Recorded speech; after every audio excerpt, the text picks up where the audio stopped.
Hi again, guys. Okay, osteitis pubis, look, it's extremely difficult to get rid of, but the most important thing is trying to get a diagnosis. A lot of people will have diffuse pain around that areas, but it could be related to groin, it can be related to abdominal, so it's important to actually have an experienced physiotherapist look at it and try and diagnose it correctly. Once we have a diagnosis, then we want to try and figure out which side is contributing most to putting more load through that osteitis pubis.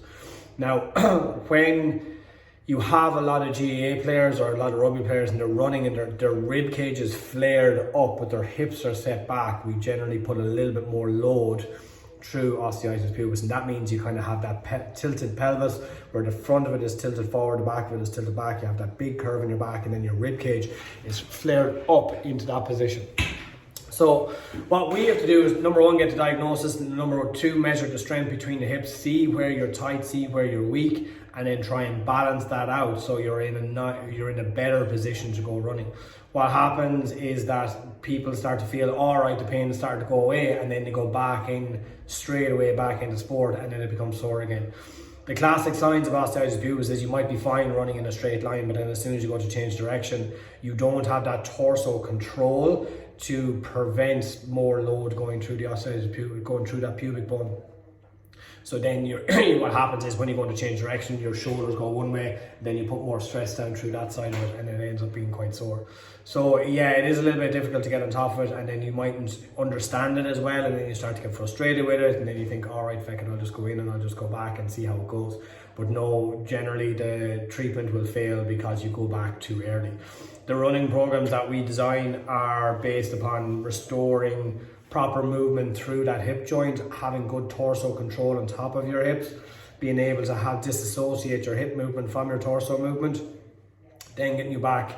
Once you have that corrected, then we want to do some running drills, change your running mechanics, get you back running in a straight line, start to introduce change of direction, and start to really work on your technique of agility, so your ability to decelerate both going forward and side to side.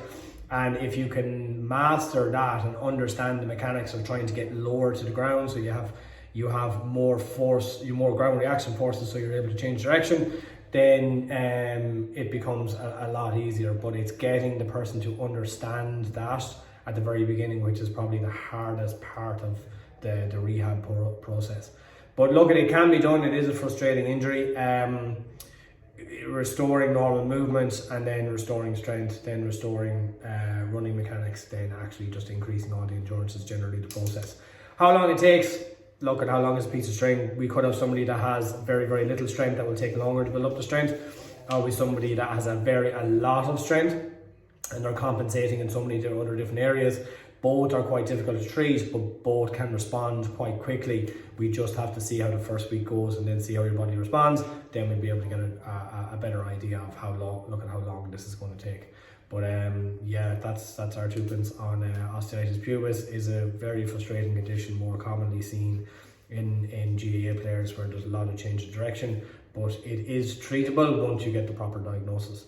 If you have any questions on this, please feel free to reach out to the clinic, and any one of our therapists will be able to help. Thank you.